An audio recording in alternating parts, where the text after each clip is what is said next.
High दोस्तों नमस्कार welcome back to my channel. आशा करছি আপনারা সবাই ভীষণ ভালো আছেন। আমি কিন্তু একদমই ভালো নই।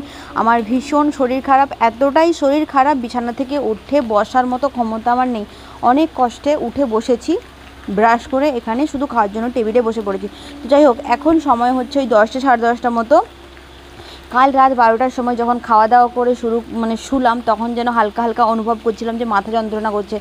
যখনই বুঝতে পেরেছি যে মাথা যন্ত্রণা করছে, সঙ্গে সঙ্গে পেন কিলার খেয়ে নিয়েছি। তারপরে কখন ঘুমিয়ে গেছি নিজেও বুঝতে পারিনি। কিন্তু সকালবেলা ঘুম থেকে ওঠার পর মাথাটা অসহ্য যন্ত্রণা করছে, এত যন্ত্রণা করছে কী আর বলবো।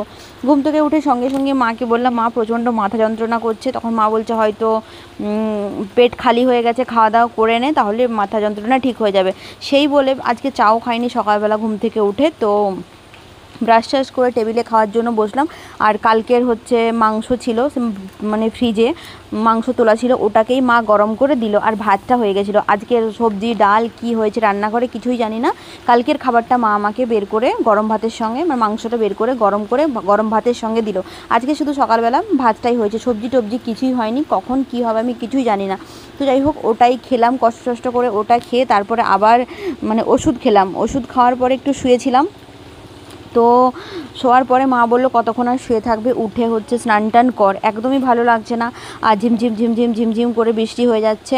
এত মানে মাথাটা যন্ত্রণা করছে কি বলবো। এই বৃষ্টির মধ্যে আমি চা কফি মানে খেয়েই থাকি। আর হচ্ছে মাকে খিচুড়ি বানানোর জন্য বলে থাকি। কিন্তু আজকে এতটাই খারাপ লাগছে যে আমার প্রিয় চা, যে চাটা না খেলে আমার দিনটা শুরু হয়নি, সে চাটাও খাইনি। মা বললো সোজা হচ্ছে ভারী খাবার কিছু খা, তাহলে হচ্ছে হয়তো মাথা যন্ত্রণাটা কমবে। কিন্তু ভাত খেলাম, কমলো না।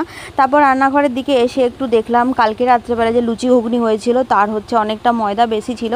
সেই ময়দাটা দিয়ে মা এখানে মানে লুচি করছে। আর তেলটা হচ্ছে অনেক গরম হয়ে গেছিলো, সেই জন্য হয়তো লুচিগুলো হালকা পুড়ে গেছে। তো যাই হোক, এদের এখন হবে ব্রেকফাস্ট। আর আমার হচ্ছে কিন্তু লাঞ্চ কমপ্লিট হয়ে গেলো। ওই শরীর খারাপের কারণে মা তাড়াতাড়ি দিয়ে দিল আর তাড়াতাড়ি খেয়েও নিয়েছি। কিন্তু ভারী খাবার খাওয়ার পরও মাথাটা যন্ত্রণা করলো না। আমার মাইগ্রেনের যন্ত্রণা প্রত্যেক মাসে আমাকে 3 থেকে 4 বার অ্যাটাক করেই থাকে, মানে হবেই এটা। আর অনেক ডাক্তার দেখিয়েছি, ডাক্তাররা বলেছে যে ভালো হবেই না, এটা 6 মাস ভালো থাকবে, 7 মাস ভালো থাকবে, 8 মাস ভালো থাকবে, তারপর আবার শুরু হয়ে যাবে। তো যাই হোক, কী আর করব। কিন্তু এই যে কিছুদিন হলো, মাস দুয়েক হলো, মানে ওই আয়ুর্বেদিক ওষুধগুলো খাচ্ছি। ওনারা বলেছেন, একদম গ্যারেন্টি সহকারে বলছি, 100% গ্যারেন্টি সহকারে বলছি, এই মাইগ্রেনের যন্ত্রণা ভালো হয়ে যাবে। কিন্তু কন্টিনিউ 6 মাস ওষুধ খেতে হবে। তো যাই হোক, আগে গ্যাস, অ্যাসিডিটি, বদহজম, অম্বল, এটার জন্য ওষুধ খাচ্ছিলাম। এই 1 মাস হলো, 1 মাসও হয়নি, 20-25 দিন মতো হয়েছে মাইগ্রেনের জন্য মানে ওষুধটা খাচ্ছি। তো ওনারা বললো 15 দিনের মধ্যেই ফারাক বুঝতে পারবে। তো আমি কিন্তু কোনোই ফারাক বুঝতে পারিনি, কারণ রাত্রেবেলা যখনই বুঝতে পারলাম যে মাথাটা যন্ত্রণা করছে হালকা হালকা, তখনই হচ্ছে আমি সঙ্গে সঙ্গে পেন কিলার খেয়ে নিয়েছি। তারপরে কখন ঘুমিয়ে গেছি কিছুই বুঝতে পারিনি। সকালবেলা ঘুম থেকে উঠে আবার পেন কিলার খেয়েছি। তো যাই হোক, কী আর করবো, এই যন্ত্রণাটা আমাকে কতদিন ভোগাবে জানি না। তো দেখি 6 মাস খাবো বলেছি, ওই আয়ুর্বেদিক ওষুধগুলো 6 মাস খাবো। ওদিকে আমার হাজব্যান্ড ফজি সাহাবও বলেছে 6 মাস খাও ওষুধ, মানে আয়ুর্বেদিক ওষুধগুলো। অনেক তো ডাক্তার দেখালাম, ভালো হয়নি। এটা যদি মানে এই আয়ুর্বেদিক ওষুধ খেয়ে যদি ভালো হয়ে যাও, তাহলে বলবো যাই হোক, তোমার রোগ থেকে একটা রোগ থেকে তুমি মুক্তি পেলে। কারণ ফজি সাহাবও তো বাইরে থাকে, আর এখানে মাথা যন্ত্রণা করে পড়ে থাকি। যখনই ও ফোন করে তখনই মানে প্রত্যেক মাসেই বলি যে মাথা যন্ত্রণা করছে, প্রচণ্ড পরিমাণে যন্ত্রণা করছে। কখনো হালকা যন্ত্রণা হয়, কখনো মাইগ্রেনের যন্ত্রণাটা প্রচণ্ড জোরে হয়। তো যাই হোক, এইটা নিয়ে ফজি সাহাবও খুব টেনশনে আছি এবং আমিও খুব টেনশনে আছি। তো আয়ুর্বেদিক যদি মানে ওষুধটা খেয়ে যদি ভালো হয়ে যায় আমার এই মাইগ্রেনের যন্ত্রণাটা, তাহলে আমি ভাবো জীবনে সবথেকে বড় কিছু একটা অ্যাচিভ করলাম। জানি না ভালো হবে কি না, কিন্তু ফজি সাহেব বলে তোমার শরীরে যাবতীয় যা রোগ আছে তুমি এগুলোকে ঠিক করো। কারণ বাড়িতে একা একা থাকো, কখন কি হয়ে যাবে না আমার ভয় লাগে, আমার টেনশন হয়। কিন্তু কিছু হবে না আমি জানি। কিন্তু এই যে একা মাথা যন্ত্রণা করলে, একা যখন থাকি সারাদিন মানে বিছানায় শুয়ে থাকি, রান্না বান্না খাওয়া দাওয়া সব বন্ধ হয়ে যায়। ওই জন্য ও টেনশন করে যে যদি শরীরটা সুস্থ থাকে, শরীরে যাবতীয় রোগ থেকে মুক্তি পেয়ে যায়, তাহলে রান্না টান্না করে খেতে পারবো। তো যাই হোক, আজকে মা ছিল বলে আমি খেতে পারলাম, কিন্তু মা না থাকলে আমি আর মানে খেতাম না। হয়তো যখন মাথা যন্ত্রণা কমতো তখন উঠে কিছু ম্যাগি ট্যাগি একটু কিছু বানিয়ে খেতাম, বা চা কফি কিছু একটু বানিয়ে খেতাম। কিন্তু যেহেতু মা আছে, সেই জন্য অসুবিধাটা হয়নি। সত্যি এই যন্ত্রণাটা এত অসহ্য যন্ত্রণা, কি বলবো। শুধু আমার হয়, আমি বুঝি। আমি অনেককেই বলেছি যে প্রচণ্ড যন্ত্রণা হয়, কিন্তু কেউ বুঝতে চায়নি, কেউ বোঝার জন্য রেডিও নয়। কিন্তু সত্যি একমাত্র যাদের মাইগ্রেনের যন্ত্রণা হয় তারাই বুঝবে যে মাইগ্রেনের যন্ত্রণাটা কী। কিন্তু এই যন্ত্রণাটা মানে এই যে মাইগ্রেনটা আমাকে কবে থেকে অ্যাটাক করেছে আমার ঠিক মনে নেই। যখন ছোট ছিলাম স্কুলে পড়তাম বা মানে যখন স্কুলে পড়তাম বা কলেজে পড়তাম, কলেজে ফার্স্ট ইয়ার সেকেন্ড ইয়ার মনে হয় আমার হয়নি, থার্ড ইয়ার থেকে অ্যাটাক করেছে। তো যাই হোক, কী করব, বহু ডাক্তার দেখিয়েছি, একবার কলকাতাও গিয়েছিলাম ডাক্তার দেখাতে, তো ঠিক হয়নি। তো যাই হোক, কিছু করার নেই। যদি এই আয়ুর্বেদিক ওষুধ খেয়ে ভালো হয়ে যায় তাহলে তো বলবো যে জীবনের মতো বেঁচে গেলাম।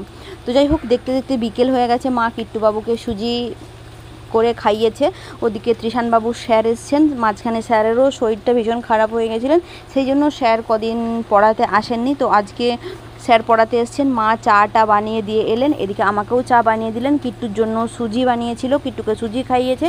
তারপর হচ্ছে এই যে কিসের এটা বড়া বুঝতে পারছি না, দেখি খাই, খেলে বুঝতে পারবো।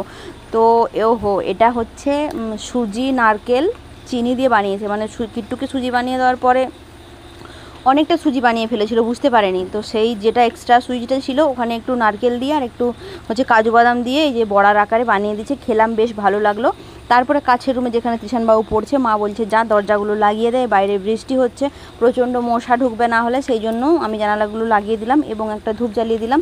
সত্যি প্রচণ্ড মশা, রাত্রেবেলা মশারি টশারি টাঙিয়ে ঘুমোয়। আর কি করবো, বৃষ্টি হচ্ছে, চারিদিকে জল জমে যাচ্ছে, জলের মধ্যে পাতা টাতা পচে প্রচুর পরিমাণে মশা হচ্ছে। আগেও মশা ছিল কিন্তু কম, এই বৃষ্টি হওয়ার পরে যেন বেশি মশা মনে হচ্ছে। দেখুন বাইরে একদম অন্ধকার হয়েই গেছে, আর এখনও ঝিমঝিম করে বৃষ্টি হচ্ছে। সকালেও প্রচণ্ড বৃষ্টি হয়েছে এবং এখনও ঝিমঝিম করে বৃষ্টি হয়েছে। আর এখন আমি মানে সকালবেলা যে হারে যন্ত্রণাটা ছিল এখন সে হারে যন্ত্রণাটা নেই, অনেকটাই কমেছে। আর পেন কিলার প্রায় 3 থেকে 4টা খেয়েই নিয়েছি। দেখুন ঝিমঝিম করে বৃষ্টি হচ্ছে ঠিক আছে, কিন্তু তাও যেন গরম লাগছে। আমি জানি না মা বাবা ওদেরকে লাগছে কিনা, কিন্তু আমি যেন গরম অনুভব করছি। তো যাই হোক, দরজা লাগিয়ে ভেতরে এলাম। এবারে হচ্ছে একটু ঠান্ডা জল খাবো। আর সবসময় মনে হচ্ছে এত গরম না, মনে হচ্ছে যেন জল খাই। হয়তো এই গরমটা আমার একাই অনুভব হচ্ছে, সবাই অনুভব করতে পারছে না। এই মাথা যন্ত্রণার জন্য না এই পেন কিলার খাচ্ছি বলে এর জন্য কী জানি কিছুই বুঝতে পারছি না। তো দেখুন এখানে অনেকগুলোই লেবু আছে, আর হচ্ছে প্রত্যেক দিন ভাতের সঙ্গে খাওয়া হয়। আর কৃষাণবাবু হচ্ছে প্রত্যেক দিনে মাঝে মধ্যেই ছোলা ভিজিয়ে রাখে, ছোলাটাই গাছ বেরিয়ে গেলে ওটাকে চানা বানিয়ে একদম মানে একসঙ্গে দুটো লেবু দিয়ে দেবে, দুটো লেবু দিয়ে একদম প্রচণ্ড পরিমাণে টকটক ঝালঝাল হয়, ওইটা ও খাবে। সেই জন্য আমি সামনে দেখলাম লেবুগুলো একদম এলো পাথারি হয়ে পড়ে আছে, সেই জন্য ভাবলাম একটু সাজিয়ে দিই। প্রথমে এই যে সবুজ লেবুগুলো দিলাম, সবুজ লেবুগুলোর উপরে এই হলুদ লেবুগুলো দিয়ে এখন লেবুর পাহাড় বানাবো। তো যাই হোক, কোনো তো কাজকর্ম কিছু নেই, আর আজকে সকাল থেকে সেরকম সত্যিই কোনো কাজ করিনি। কেন বলুন তো, মাথাটা না সত্যিই খুব যন্ত্রণা করছিল। তো সেই জন্য মা বললো কিছু করতে হবে না, শুধু খাওয়া দাওয়া কর, স্নান করে শুয়ে থাক। সত্যি মা আছে বলে আজকে আমি খেতে পেলাম, না থাকলে কিন্তু আমি খেতে পেতাম না। যখন আমার যন্ত্রণা কমতো তখন আমি উঠে হয়তো কিছু বানিয়ে খেতাম। আর কোনো দিন এমনই হয় পুরো 24 ঘন্টা যন্ত্রণা করে, পুরো 24 ঘন্টা। আমার তো 24 ঘন্টা, কারো আবার নাকি 72 ঘন্টা। 72 ঘন্টা মানে 3 দিন। আমি যাদের কাছে আয়ুর্বেদিক মানে ওষুধ খাচ্ছি ওনারাই একদিন বলছিলেন যে একটা ম্যাম আছে ওনাদের দলে, উনি বলছিলেন তোমার তো 24 ঘন্টা হয়, আমার 72 ঘন্টা হয়। মানে ভাবো আমাকে কতটা যন্ত্রণাটা সহ্য করতে হয়। তো উনি বলছে আমি আয়ুর্বেদিক ওষুধ খেয়ে এখন ভালো হয়ে গেছি।